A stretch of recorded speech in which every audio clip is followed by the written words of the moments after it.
Hello everyone. REET पात्रता परीक्षा 27 और 28 फरवरी को होने जा रही है।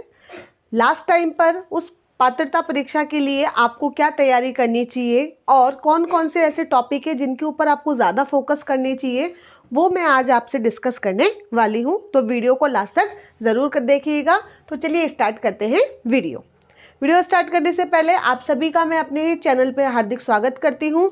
आप सभी का प्यार मेरे चैनल पे यूं ही बना रहे, मैं ये अपनी आशा करती हूँ।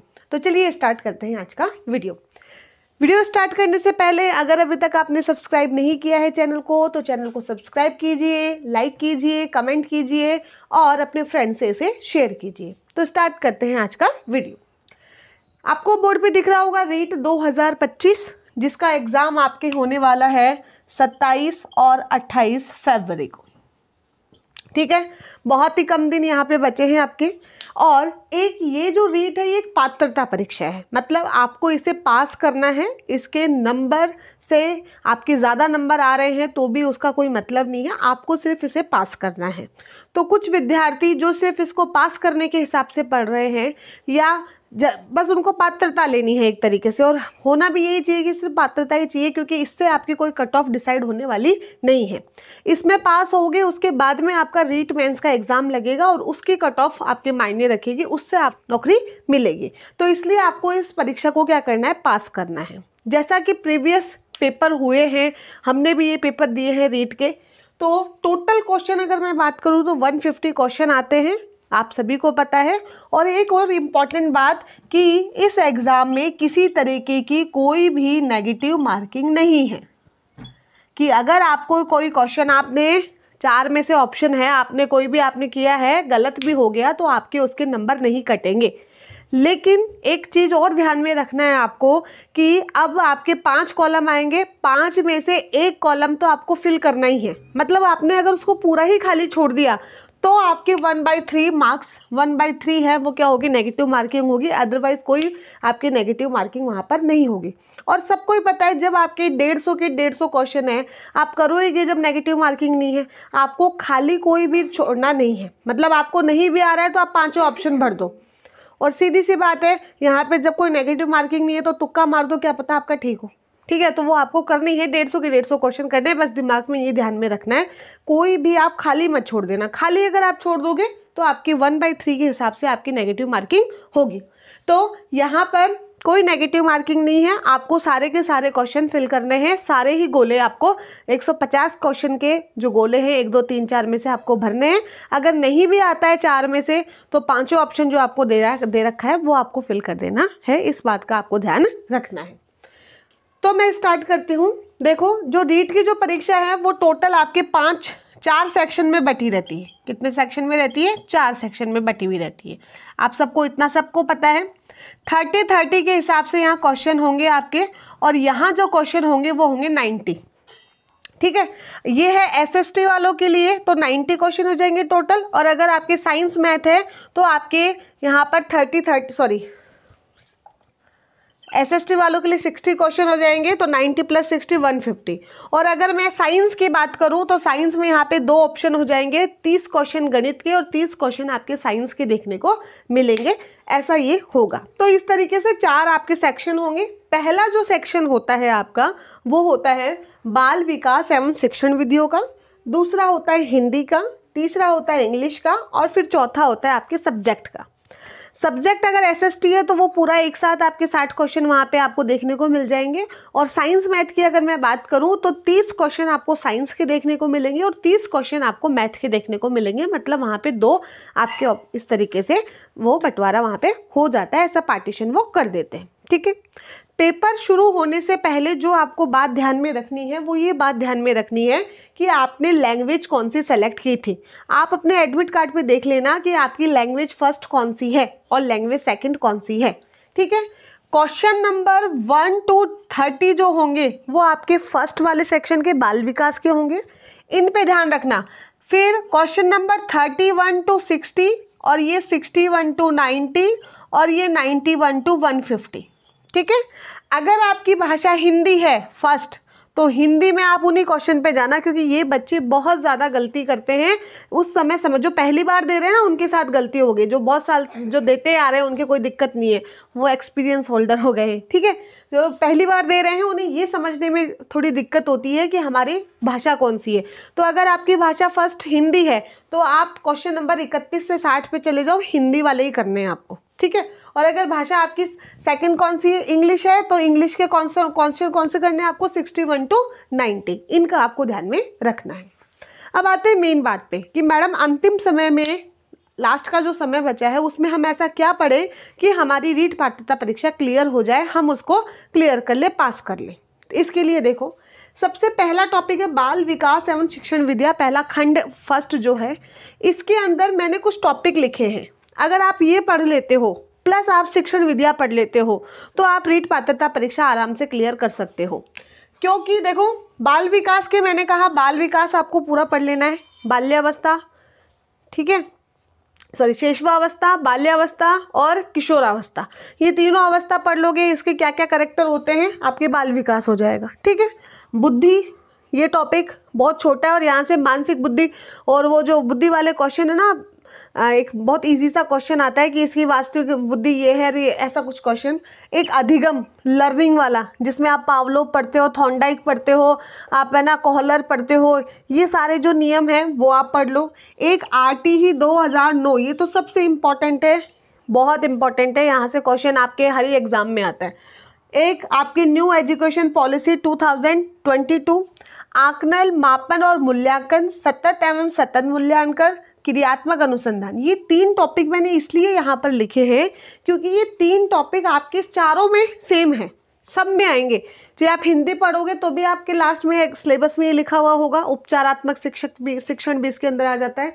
इंग्लिश पढ़ोगे तो भी इसके अंदर आएगा, SST पढ़ोगे तो भी इसके अंदर आएगा। तो अगर आप एक ही जगह इसको कर लोगे ना तो वो ही आपके सारा काम आ जाएगा, इसलिए मैंने इसको अलग से यहाँ पे लिख लिया है।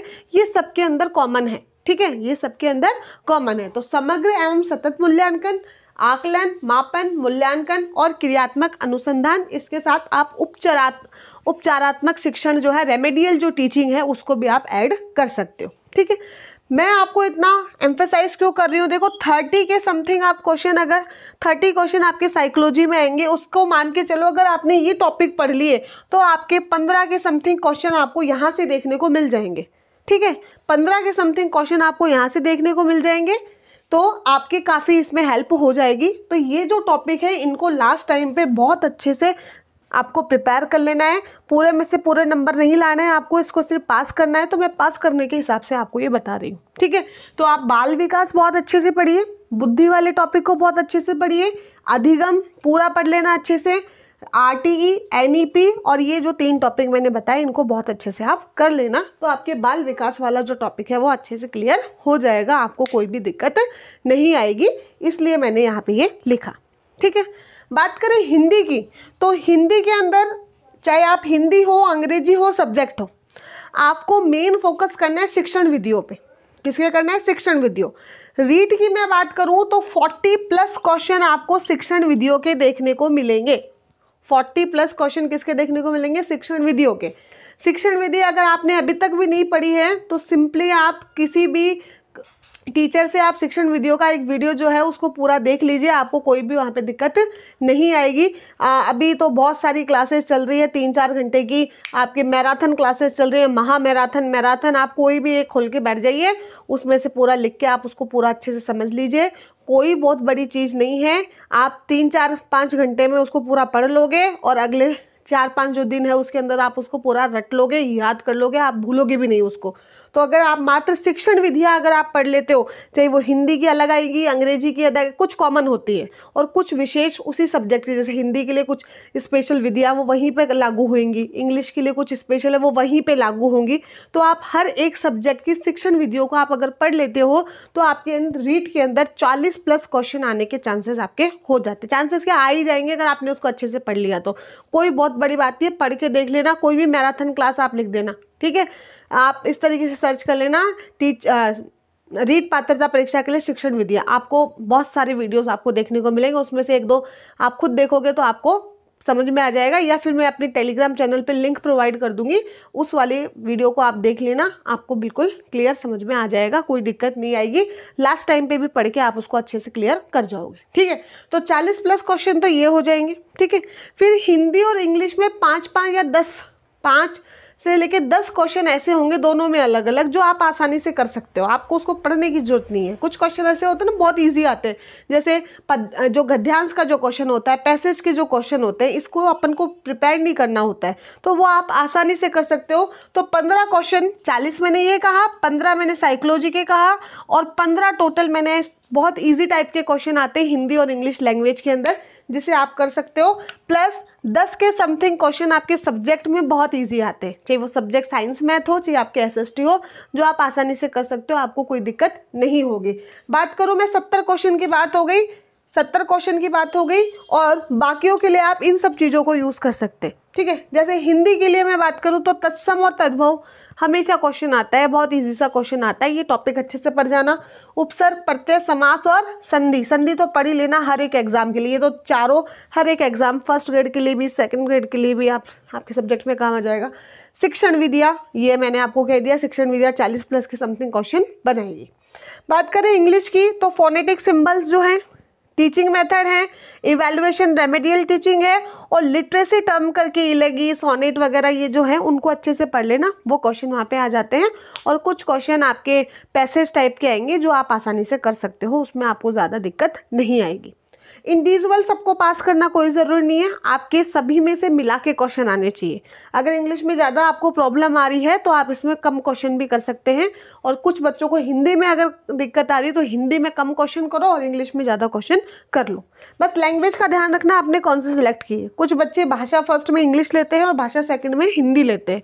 आप अपना एडमिट कार्ड देख लेना कि आपने कौन से सेलेक्ट किया, आपकी फर्स्ट लैंग्वेज कौन सी है और सेकेंड लैंग्वेज कौन सी है।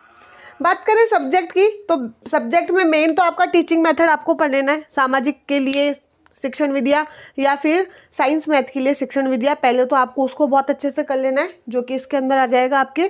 फिर उसके बाद में मैं साइंस वाले बच्चों के लिए बता रही हूँ। साइंस वाले बच्चों के लिए आप अगर मैं बताऊँ तो नॉर्मली 6th 7th 8th की जो बुक है, 6th 7th 8th की बुक है, उसी बुक में से आपके क्वेश्चंस आएंगे, और वो साइंस और मैथ दोनों के लिए हो जाएंगे। मैथ का अगर आपको ज़्यादा डर है तो 6th 7th 8th का जो सिलेबस है ना, एक तो आपके लीनियर इक्वेशन टाइप के क्वेश्चन आते हैं, वो ज़्यादा यहाँ पे पूछे जाते हैं। कुछ क्वेश्चन तो बहुत इजी आते हैं, उनको आप आराम से कर लोगे, कोई दिक्कत आपकी नहीं आएगी।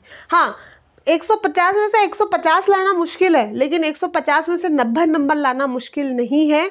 आप अगर 10 से 15 दिन भी बहुत अच्छे से अपनी रणनीति फॉलो करके जो जो हम आपको बता रहे हैं वो आप उसको पढ़ लोगे तो आपका रीट एग्ज़ाम हो जाएगा। ठीक है, कोई दिक्कत आपको नहीं आएगी, क्योंकि आप बहुत दिनों से ये सब चीज़ें पढ़ रहे हो, इन सब चीज़ों के क्या है आप फैमिलियर हो, तो आप इस तरीके की स्ट्रेटेजी फॉलो करके अपनी रीट एग्ज़ाम को अच्छे से क्लियर कर सकते हो, ताकि आप आगे रीट मेंस की तैयारी कर लो। ठीक है, यहाँ पर एक तो 150 में से 150 आपको क्वेश्चन करने हैं। ठीक है, एक भी क्वेश्चन छोड़ना नहीं है, टाइम का ध्यान रखना है, ज़्यादा फोकस आपको साइकोलॉजी पे करना है और शिक्षण विधियों पे करना है।